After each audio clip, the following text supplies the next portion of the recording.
Cause FM hamba phambili 17 after 7. Esizweni sakhile namesitikiti udaba lukamfowethu uThulani Dladla Mgabadeli wase-Great Town odinga usizo-ke ngezezimali zakhe zakwa-Road Accident Fund. UDladla neminyaka u-27 waphunyelwa-ke iy'mali zakhe zakwa-RAF kodwa akakwazi-ke ukuthi-ke ayithole ngoba abameli bakhe bayifaka-ke kwi-trust fund ngaphandle kwemvume yakhe. Isizathu sabekwe laba bameli ngokusho kwakhe ukuthi-ke umbiko kadokotela wathi ukulimala kukaDladla kwamthikameza ngisho nasengqondweni. Sikhuluma-ke noThulani unathi la uKhosini FM. Asiqale samukele-ke kodwa-ke umntu njengenjwayelo. Mntu hayi basa basa nendaba savela ubani ya uyidingela basakazi uyifaka kubhaka ifaka kubhaka. hayi kunzima kunzima Ngiyazi before siye kuThulani akuvamisile lokho ukuthi siphumele imali kodwa uyagcinelwa. ya inkinga ekhona le kakhulu ebhekene nabantu abalimele emgaqweni ngenzomgwaqo nabasuke belimele ey'bhedlela nabasuke mhlawumbe bekhokhelwa uhulumeni imali yasengaphezulu esuke esithile uma belimele lapho nje ukuthi befaka kwi-trust account. Imetha yakhe umfowethu uDladla siqale ngonyaka odlule sikhontakthe lokho esinye ngenxa yokuthi ufana nomuntu oboshwele ngogodo wayesephoswe edamini lamanzi abameli bakhe ukuthi agwilize engekho umuntu ozomdabula ngoba uboshwe ingqinamba yokuthi kunama-reports doctors abhalwe ukuthi lento abayishoyo ukuze inkantolo ikhiphe lesinqumo yasikhiphe ukuthi imali ayikho kwi-trust account.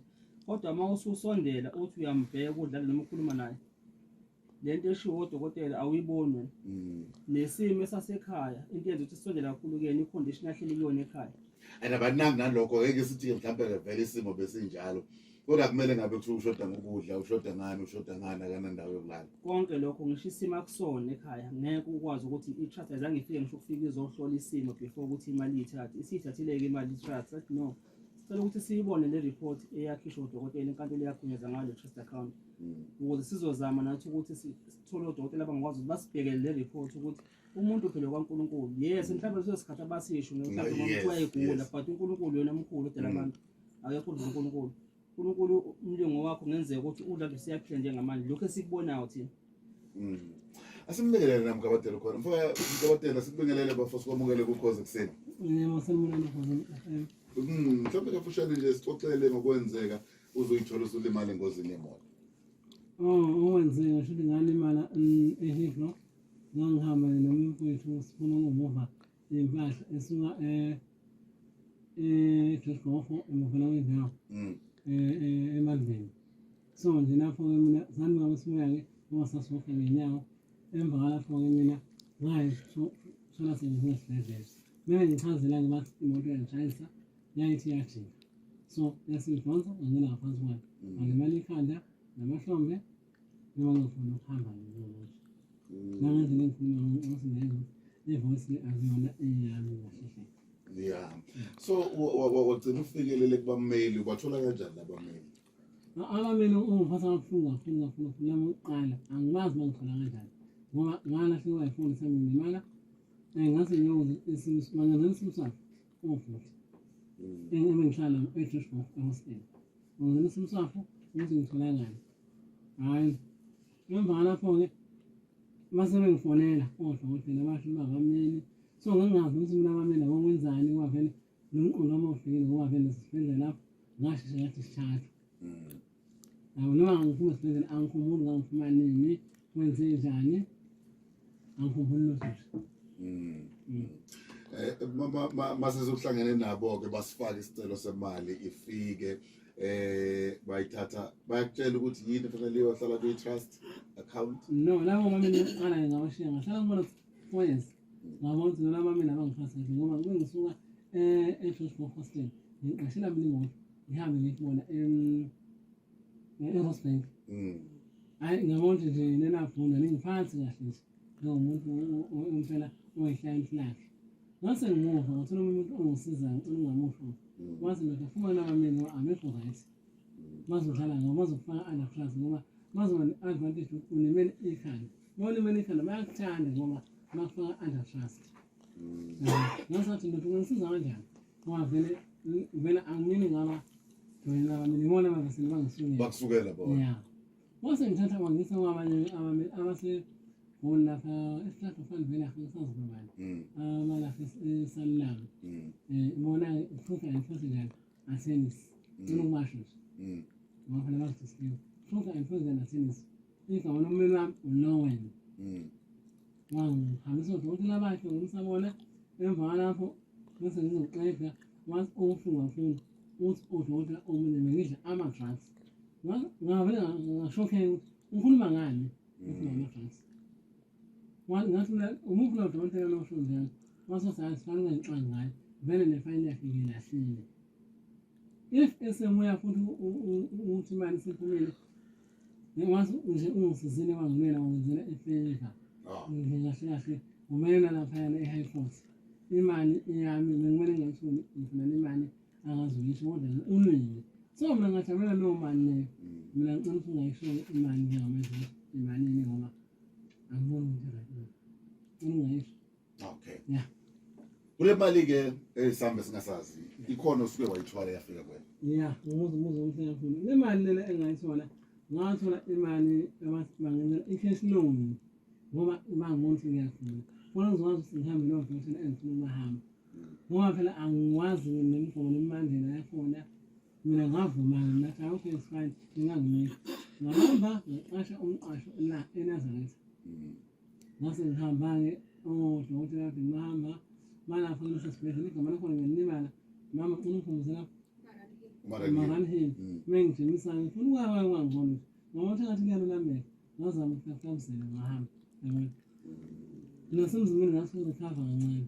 yabona impilo nje ngayibona ngathi nami ngumuntu after lapho ngase ngimamisa ngila ngoba le mali mabengenze u-50,000 azona kuma ngibona le mali yadlula u-50,000 isedlula no kufanele ngithole imali sami ngoba ayikho ngizokwazi ukuyenza emzimini yami uze ngathi uqala ngihlele ngiqashe ekhaya ngakhile kodwa ngiqashe ngishile kodwa unemali kodwa nginemali yami ebizwa ngayo ngaze ngaflani ngathi mama ngicela ukuthi ngibone yami ngoba sinemali imali bengiyini isiphumela nawe yazi sengicela usimele umntwana nangu nomntwana namhlanje umntwana wami uyophiwa abantu izimpahla una 1 year kodwa uyaphiwa abantu impahla zokugqoka ngathi mina nginamqondo kunesikhathi namhlanje niyaflala umntwana nomntwana nibe naye nimthole angihleli noma ngene sokusikhathi sizivikele ngabe sinomntwana impahla bephiwa abantu ofuthi kakhulu umngami uyagcilazela ekhaya ungenza yonke into njengengane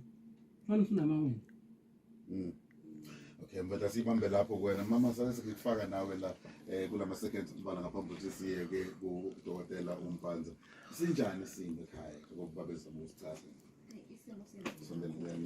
isimo sinzima kakhulu ekhaya ngoba echaza ubaba nje ekhaya sinzima kakhulu ngizocela asondele njani nxa noma sinzima kakhulu isimo ekhaya ngoba ngiyamgeza befuna ukuthola ethi ngiphathe ibhakede awuye efisa ukuya ngaphandle befisa ukuya etholethi ngiphathe ibhakede etholethi kulona ngilithathe nami ngikuchitha befuna ukuhamba ngiyambamba lokuthi kenzeka ngiyahamba ngiyamfuleni ngiyahamba ngihla sendotheza uzobe salele lapho akho umuntu uzomvusa befuna ukudla ngiyamlinda kahle kahle ngoba uyakhathala akakwazi ukuvusa kanje ikhanda ugcine sejeke sethe ubuhlungu kakhulu lokho ngoba lapho mina sengiyagula stress phela manje sisebenza kakhulu kangaka sengiyagula kamina no Pepesana yini obungayifisa ukuthi niyenze ngale mali masithola ngifisa nje ukuthi akhumuzi akwazi ukwakha ama-cottage ukwazi ukuthi imali ingene athole imoto ezokwazi ukuthi ingenise imali futhi nayo abe nemoto futhi nayo ezokwazi ukuthi imhambise la afanele khona niyathola mhlambe ukuthi cishe kungaba imali noma ungeke mhlambe ube ngqo okufanele ngabe ngempela niyitholile kulesi simo umfowethu uyitholile kodwa nakho lokho enikwa amancozo amamiliyoni ingcono kuba mhlawumbe unikwa yonke isamba azi ukuthi imali yakhe ize yonke bathi amamiliyoni bathi amamiliyoni kodwa manje maybe mnika amancozo ngeke sikwazi ukwenza ikhaya okay lalokho FM 26 minutes after 7 mhlambe kuleli qophelo ngaphambi kokuthi siye indabeni zezemidlalo samukele umuntu ke oye wahamba wamhlola udokotela uDecember Mpanza uyi-occupational therapist thabe khona sikubingelele mfethu kwamukele kuKhoza Kuseni Siqhemeza Mroza nabalaleli emakhaya sinibingelele nonke lapho kufinyelela khona umsakazo uKhoza FM Odokotela bathi impilo yakhe ayikho esimeni esiright ukuthi angakwazi ukudedelela imali ingakho kuze kwenziwa ke i-trust. Uke wayibona isimo sempilo kaThulani yini oyibonile wena ngelakiso? Isimo sika Thulani ngisibhekile ngasihlola ngaphinde ngafunda futhi nombiko wabameli ohambisana nembiko yodokotela noma ke ingenayo yonke imbiko yabo bonke abancwaningile ngoba udlule kodokotela abaningi, occupational therapist, speech therapist, clinical psychologist, neurosurgeon, benza imibiko yabo. Lesi sinqumo sokuthi akakwazi ukuzenzela siyangidida nami ngoba i-report ayihlangani. Neurosurgeon okudokotela okuyena owenza ne-craniotomy owahlinza ekhanda ngenkathi elimele. Ubike ukuthi uzokwazi ukumanage imali zakhe. Umbiko we-clinical psychologist wathi angeke akwazi ukuphatha isizumbulu kodwa angakwazi ukunikezwa imali kancane kancane. Imbiko eshayisanayo-ke awucacile kumbiko we-occupational therapist bawucaphunile nje bangawufaka wonke kanti wona mbiko obuzochaza kabanzi nangekwizidingo zakhe zempilo-ke manje. Yilo fana nomsebenzi owenzayo-ke manje. Yilo msebenzi engiwenzayo-ke ingakho lolu daba Sigqemeza lungithinta kakhulu because i-injustice eyenzeka kumfowethu ubulungisa benzeki. Kuningi-ke okungahambi ngendlela nangokwemigomo yawa-Road Accident Fund ngeke ngiwukhulumele-ke lowo mnyango uyozikhulumela wona. Kodwa nje isimo ahleli ngaphansi kwaso ekhaya asifanelekile akusona isimo esinokuhlonipheka komuntu ekubeni elimele kanje. Kufanele ngabe ngokomthetho une-case manager, umuntu oqondene nezidingo zakhe zezempilo yonke into esuke sishode ekhaya ofanele ngabe usebenzisana very closely naye kanye nomama emlekelela. Bonke lobunzima umama abhekene nabo akufanelekile. Ngifuna ukubheka lokho mhlawumbe kuzoshawa imithetho ukuthi labo ngabe beshadile nomama noma kuseyingoduso ukuthi ukhona ke umuntu vele assuming ukuthi ba right ngesimo sakhe sokuthi akwazi ukuyiphathela imali. Ukhona umama eduze. Ukhona umama eduze. Ngale kwalokho nje Sigqemeza ngingakusho ngokungananazi ukuthi mhlawumbe ngenkathi kwenziwa ucwaningo isimo sikamfowethu sasikwelinye izinga kodwa njengamanje isimo sakhe ngokocwaningo nami engilwenzile angakwazi ukuthi azibhekele imali zakhe elekelelwa upartner wakhe and upartner unendima ayidlalayo. Ngithe mangibheka-ke yebo bakashadi ngokomthetho lo welokhuzana waka-Home Affairs nani but customary bashadile ngoba ulobolile uqedile and bahlala ndawonye 4 years so bashadile ispouse sakhe lesi and kusemthethweni wase-South Africa lokho. So kuningi okungelona iqiniso okungebona ubulungiswa okwenzeka kumfokadlala okufanele sikulungise ingakho sila namhlanje. Yo mfethu angivale inqumo esuke zinjena ziyashintsheka yini? Ikhona into esengenziwa ukuze kusizakale lo mndeni? Ziyashintsheka mfowethu kodwa ke zidinga imali. Ilapho unzima ufike bube khona ngoba njoba isinqumo sikhishwe inkantolo kudinga ukuthi senze ucwaningo futhi sisubmit-ke manje umbono owehlukile ukuze siphikisane nalo. Njengami ke njoba ngiyi-occupational therapist angeke ngibe urefli ngiphinde ngibe umdlali webhola. Kufanele lolo cwaningo lwenziwe abanye odokotela, lwenziwe amanye ama-occupational therapists, amanye ama-clinical psychologist, neurosurgeon basubmit ucwaningo lwabo ukuthi bona bathe mabemhlola batholani.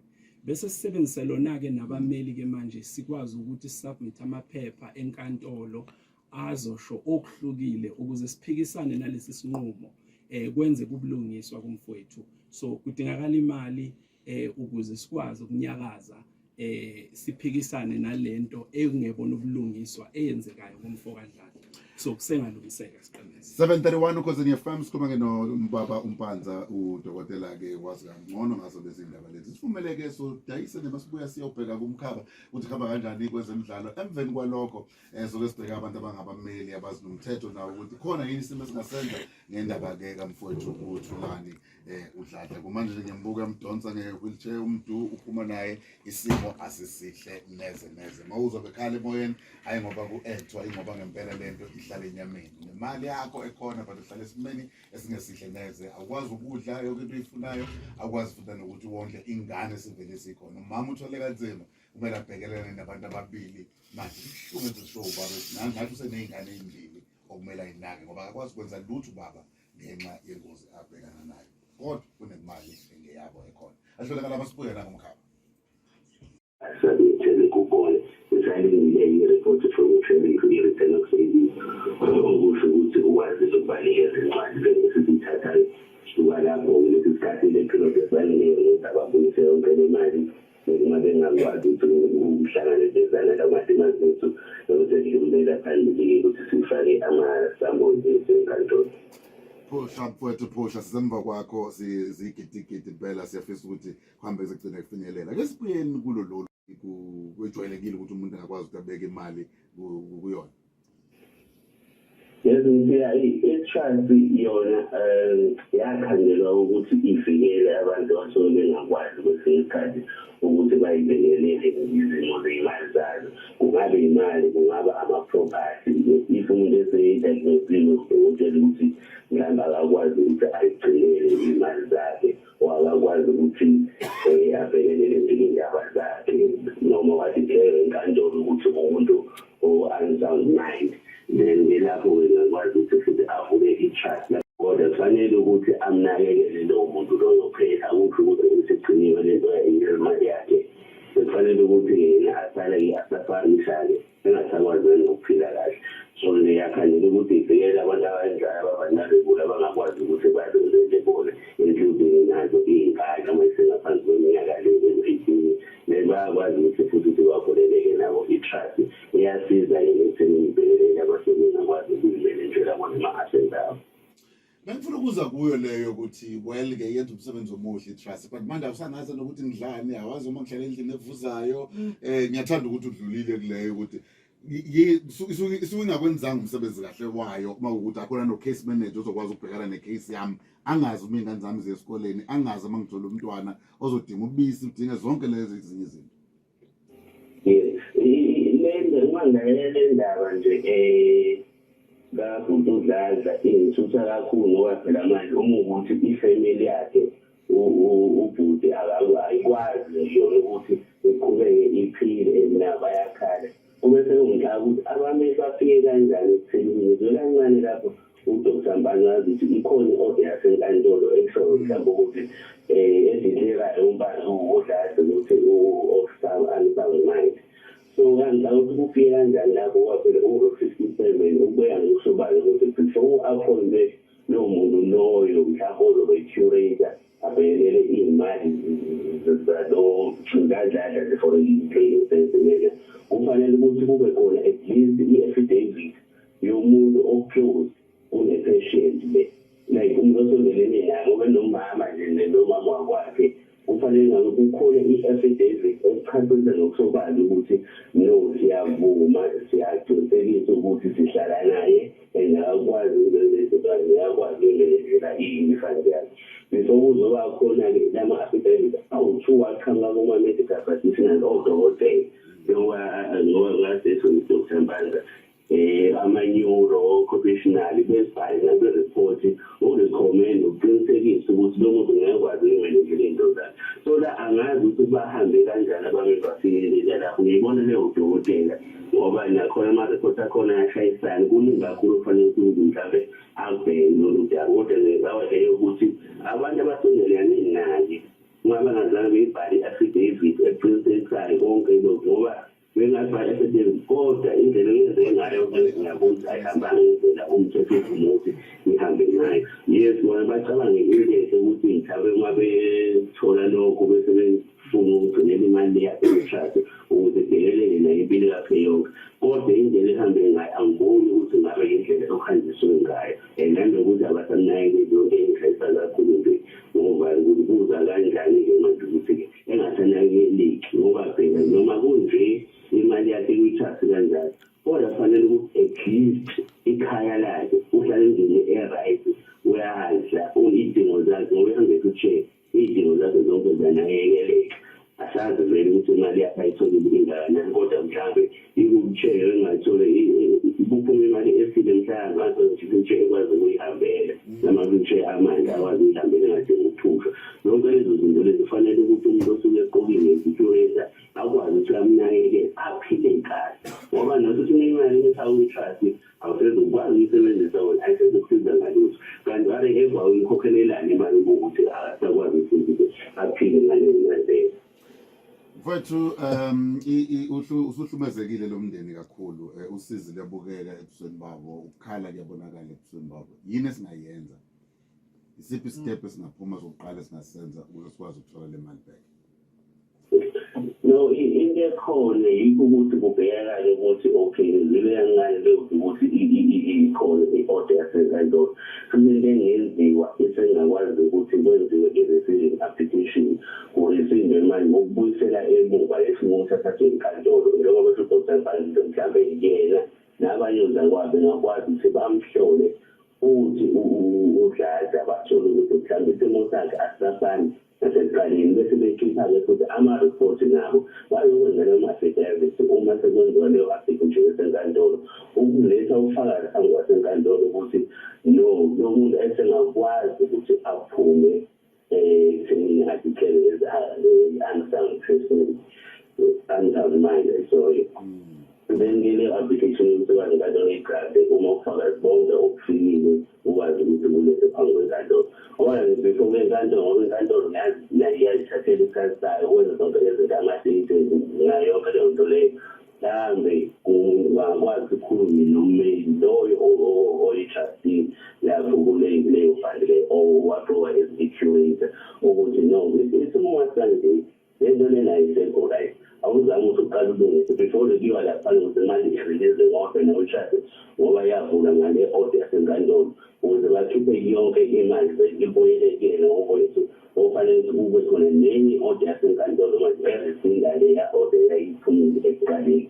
But in the meantime kungakwazi ukukhulunywa ubheka ngamithwa no guys ukani kanje lo muntu uphile esimeni esibucayi kanje, siyacela ukuthi at least nikhiphe imali zokwazi ngoba banalo ilungelo lakho ukuthi bakwazi ukukhipha imali usabhitha amabizo umsabhitha yonke into mhlawumbe sebebesile ama-quotation ukuthi mhlawumbe uzokwakhela into engaka isimo sasekhaya mhlawumbe on month basis or in 3 months uzokwazi ukukhiphela imali engaka ukuthi akwazi ukukhipha 3 months kanjalo kanjalo yonke leyo nto leyo. Uningi impela ongenziwa ngeke ukuthi umuntu engasokoli bese-ke ngithanda ukhiphe imali engaka ukuthi akwazi ukuthi aphile kahle ngoba akasakwazi ukuthi apromote imisebenzi, akasakwazi ukuthi ukhompyutha kwi-open market, that's why akwazi ukuthi akhokheleke imali. So manje kufanele ukuthi imsize. Mfowethu asivale ngoba isikhathi esinjena in 30 seconds i-process ingathatha isingakanani isikhathi, mhlawumbe rough estimate imali esiyidingayo la ukulwa lolu daba? Layo ngoba kuzofanele ukuthi ihambe high court mhlawumbe singasho 6 months ngoba phela nethuna maximum 6 months ngingasho kanjani ngeke zokuqinisekisa kodwa ngoba kuwe nama-delays akhona. Imali ngalayo ukuyigagula futhi ngengikwazi ngoba ezinye izinto zihamba futhi ngama-delays kodwa imali esebenziwa ngempela ingafika naku-200,000 ngoba kufanele ukuthi kuye enkantolo enkulu. Mfowethu siyabonga kakhulu Thabekhulu ukuthi empeleni Mthethwa Nyambosa ukuthi ube nathi ukhosini FM namhlanje ekuseni usisize nje ngalokhu usize ngakho nokuthi hlala unathi-ke ey'khathini ey'ningi labalaleli bethu abasuke bedinga khona usizo. Siyabonga kakhulu. Sikulandela kanjani konje endaweni lapho utholakala khona? Abalaleli bangishayela u-079 100 7506 naku-Facebook satholakala esimthethwa attorneys mhlawumbe nakwi-website www.esimthethwaattorneys.co.za tholakala. Abantu bangithola kwi-Facebook page yami uDecember Mpanza. Baningi abakhona ukuthi uzobona ngesithombe sami nje ngobona intshebe uzobona mina uthi uwe lawo ukuthi mina lowo wethu bazosiza kuningi kakhulu okufunekayo. Mfowethu siyabonga kakhulu nje uNkulunkulu esithwalile sasafika la Fetela Mpanza, ngiyabonga kakhulu noKhosi FM, siyabonga nje kakhulu. Sithemba ukuthi nawe mfowethu umthetho uzokwazi ukusilekelela. Siyabonga. Okay. Siyabonga kakhulu. Asihambe mama siyanifisela ukuthi ngathi ngahamba kahle sophinde mase sitholile ukuthi sekambe wafika phi. Sibe nenye lesobuya ngayo sezoyikhuluma la kubalaleli ekhaya. Siyabonga baba. Awuqine kuNtmalanga. Hayi. Siyabonga kakhulu. 5 Smayelani phela.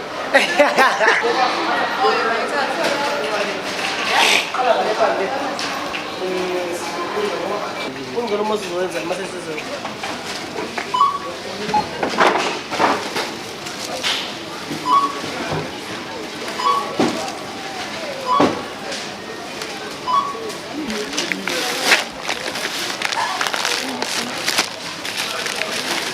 Inkampani encintiselana nayo. Order, point of order. Tongue press. Mr. Malema. Mr. Malema, can you sit down, please? Yeah, siyabonga ma.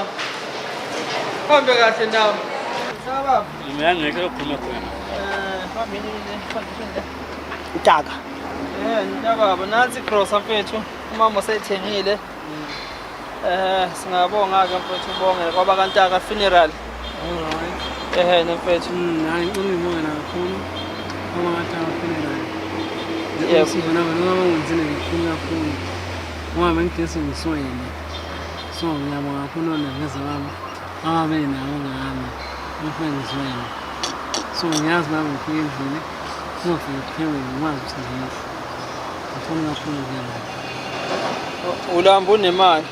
Nginama nginemali kodwa kuphela nento uzona. Hayi. Mama, Mongkhona mhlawumbe ungakwazi bani ukuthi engisize ngiyongishare. Ngicela usizo lapha. Engisize. Ngifuna ngishare. Engizohamba ngayo ngoba yonke into enzima. Nginana nje ngibona ngishare abantu. Ngoba nginana futhi imoto le ngihamba ngayo ngiyiqashile. Imali ngamashonisa. Sofuna nomali ngiyikhokhe. Ngifuna 2200. Fanele ngikhokhe kodwa mina imali ngamashonisa. No 2.5. So nje angazi ukuba njani. Cela usizo wakho. Ungaba namandla engisize. Noma ngayiphi indlela. Indle engihlala kuyona ekhaya, ngihlala ngi-1 room. Isinyawa manje. Mama iwa angazi ukuthi ngishona. hayi. Ngakho. Nangu mama. Usuthengile? Yebo. Nawe sibongele ngoba kantaka funeral. Ngiyayifisa ukubonga kakhulu ukubona ukuthi hayi kuba bengekho bona besize imisakazo nisikhuluma ngosizo lwethu.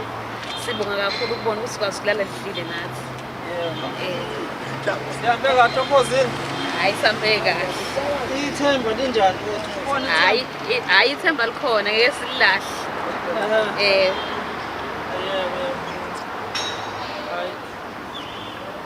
Hey, South Africa kwaze kwalukhuni.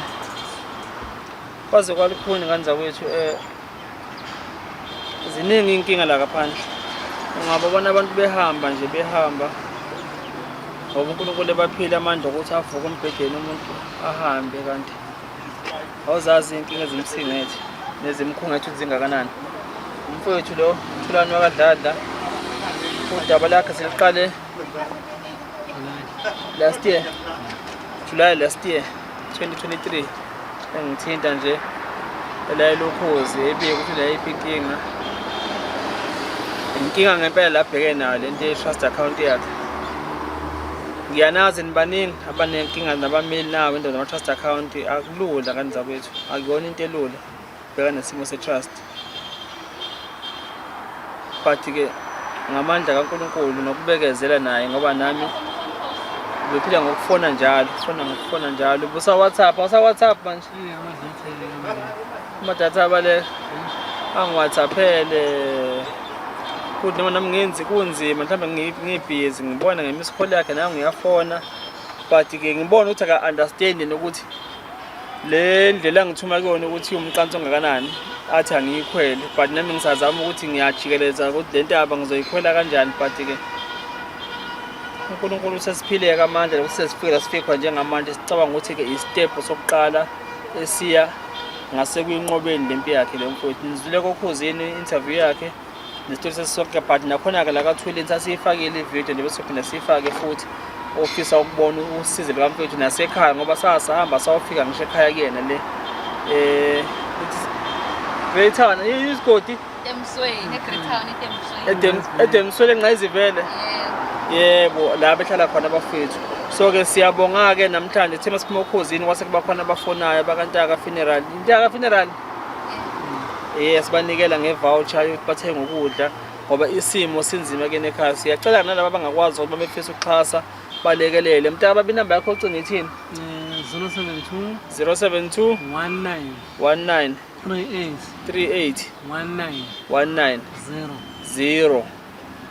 Uma kukhona ngane zakwethu abafisa ukulekelela ne-wheelchair, akanayo i-wheelchair ngane zakwethu le benibona zingene ngawo ukhuzini, i-wheelchair uyibolekile. Nami yayikhona i-team yayithi mfowethu singayithenga i-wheelchair last year kade simvakashele, but nami ngangibuka i-condition yakuyona ekhaya ngoba i-wheelchair isebenza endlini noma ephuma mhlawumbe yala yakhona edrobheni, ngoba egcekeni lapha ekhaya hayi angazi mase kulungiswe mase kunjani ngeke ihambe i-wheelchair. Ngicela ukuthi manibuka ividiyo nizoscrolla down nibheke le video yakho uMgabageni nizosibona isimo segcekeni ekhaya ukuthi ukuyephi. Ne-toilet lile kude ezansi i-toilet, indawo yakhona imi kanje, igceke nje li-roughly, akukho ukuthi ingakwazi ukuhamba i-wheelchair, but-ke kodwa-ke nangu umfowethu uyayidinga ngoba endlini iyakwazi ukuthi imsize. Siyacela bangasiza abalula isandla balekelele. Siyabonga ngane zakwethu-ke sisaliqala lolu hambo lwakhe, sithemba ukuthi sibeke uNkulunkulu phambili ukuthi konke sikwenzayo sithembe uNkulunkulu. Siyabonga nisale kahle emakhaya.